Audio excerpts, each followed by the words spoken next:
IFM News. IFM News. IFM News. Lokal.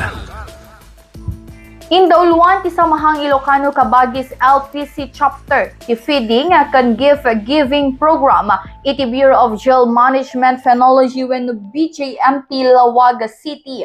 Daytoy ti inpakaamo ni Jail Inspector Sheila Marie Sapadena. May naig iti daytoy nagyaman ni Sapadena iti nasao nga asosasyon nga matmatunan ni Mr. Dominic Peralta gaputa na pilida iti Laoag City Jail apakaisayangkatan ti nasao nga aktibidad. Pamaneknek daytoy kinuna ni Sapadena iti agtultuloy a suporta nga iti Jaya dahiti agduduma a grupo karag iti balod tapno lalo daytoy a mainspiraran nga agbalbaliw kan saanen nga agsubli ti dati nga arami da rason na iti nakaipisokan da iti pagbaludan. Kabayatan na inpakaamo pa ni Jail Inspector Sapadena nga ado dayiti programa ang maisaysayangkat ta iti pagbaluda na ang makaipaay namnama kan suporta karag iti balod manipod iti agduduma nga ahensya ti national government kastapay dagiti private group.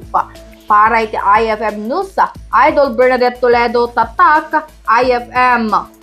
IFM News. IFM News. IFM News. Lokal.